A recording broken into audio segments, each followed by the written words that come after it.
Hey guys, so Eddie and I were over at SHOT Show and we heard some amazing news that Sig Sauer had won the Modular Handgun System contract. So we got in the car, drove over to our friends at Ventura Munitions because we knew that they had the guns on hand so we can do a video and show you guys a little bit more about the gun.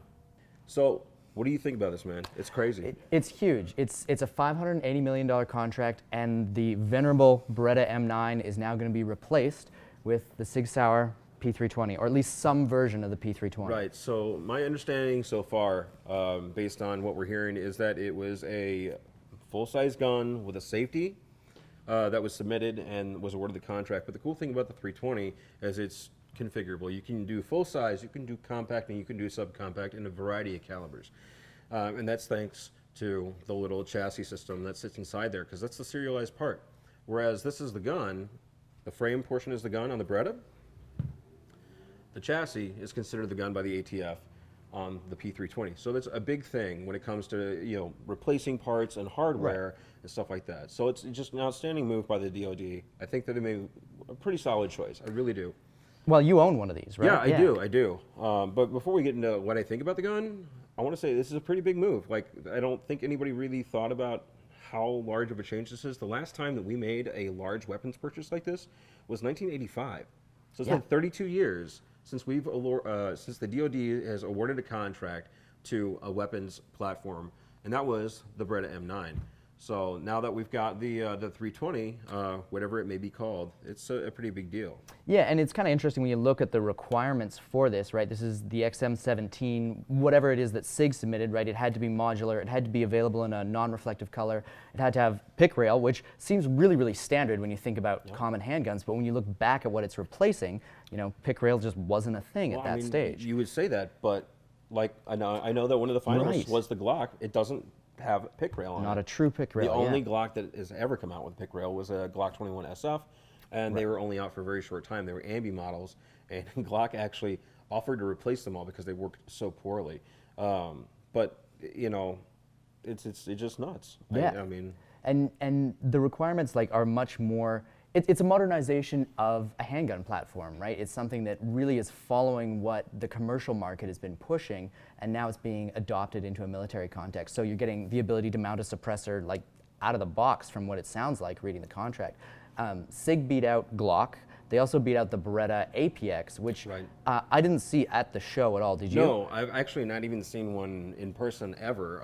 I don't even think they're available in America. I heard a rumor of one being available in Brazil, like someone saw one in a gun shop in Brazil, and there were photos that floated around. But other than that, I've not seen one or heard of one existing. As far as I'm concerned, it's kind of vaporware. I mean, it's amazing. But like you said, I do own one. And I love it. I have a compact in black, and I think at this point I've probably got closer to 3,500 rounds through it, and most of those are Ventura Tactical. It just seemed to run really, really well on that gun. But anyhow, and super cool. It's interesting to see the striker-fired movement being more widely adopted, right? Because you do have more and more militaries moving away from that traditional double-action, single-action pull, and that all the submissions for this were, of course, by the requirement, striker fired. But you had companies, big companies, beat out here, like CZ, whatever you want to call them. They had their PO9, right? You had the M&P with their... Right, actually. Yeah, we've got one right here, the M&P 2.0. And we didn't really think about it prior to today, but we suspect that the 2.0 was probably their MHS entry. It fits all the requirements. Yeah, the addition of that external safety option, that's suddenly you're like, oh, that was an MHS requirement. On there. Yeah. I know that there's a couple of other large companies that are taking their MHS submissions that didn't make it through to the final round, and they're going to be pushing those to the market eventually. Well, and I have to wonder, because we were just looking at the Remington RP9, which is new for this SHOT Show, but when you take the RP9 apart, it comes apart very, very similar to a P320, which makes me wonder if that was an MHS submission, or whether it was built around that concept. Right? That's another one. See, they're coming to market, man. They got to do something with those designs, and to know that Smith & Wesson and Grumman, they teamed up and really threw some money at this. That they got beat out by the 320. It really speaks for the design. Now, and you're going to be a little bit more knowledgeable than I am at this. In the past, we've seen with selections, sometimes there are complications, right? You get somebody who wasn't picked will hire lawyers to start to say, well, what was the selection process like, and was it fair, and that kind of thing. And do you think that that's likely to happen here? Knowing the players, very possibly.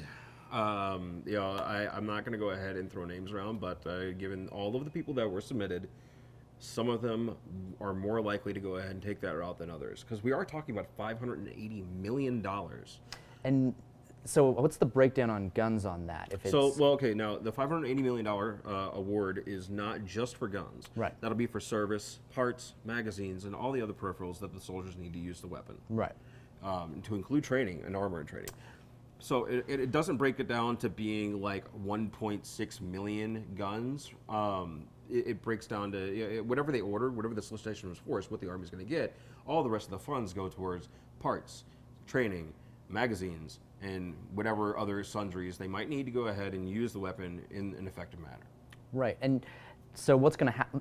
First of all, and you don't know how many Berettas are in service right now, do you? Offhand, I want to say, I'm probably going to be lying and probably going to be wrong, and somebody in the comments is going to correct me, but I'm going to guess somewhere in the neighborhood of 350 to 380,000. Right. So a lot of guns that are going to be. I don't expect all of them to be replaced immediately. Right, yeah. What I expect as these guns wear out, which a lot of them are pretty darn worn. I'm sure Miles has seen a lot of them that are just clapped out, and they sound like James's Maraca gun when you shake it.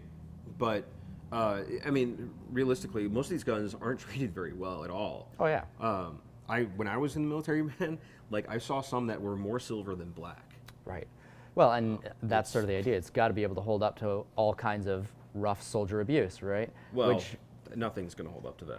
But interestingly, on something like that, right, when your serialized part is that central trigger, if you're breaking grips, if you're breaking trigger guards, those are parts that, I mean, what does one of those cost if your civilian buys a replacement I know model? street price on one of these is $40. Yeah. It's $40 for a grip. So if like somebody runs over one with a truck, it's probably going to cost the military, $20, $40, whatever, to replace that instead of hundreds of dollars. And so that's a pretty big deal. And something that you could just have an armorer do. You're not going to have to return your weapon and have it have a new weapon reissued. It's just a quick swap. Right. Yeah. Well, I mean, this would be an advanced level armor that would handle that. They would pull off all the parts that are worthwhile, right, and then place it onto a replacement frame. With this, your unit level armor is going to be able to go ahead and break that down. The soldier may even be able to go ahead and do that basic maintenance, because as part of the cleaning process, it's not a strong step, because all you have to do is pull that slide, the slide lock out, and it comes right off. We want to thank Ventura Munitions for over 2 years of supporting TFB TV. We really appreciate their commitment to what we want to achieve with this, and we appreciate all of you guys for watching. If you visit our friends over at Ventura, that would be amazing.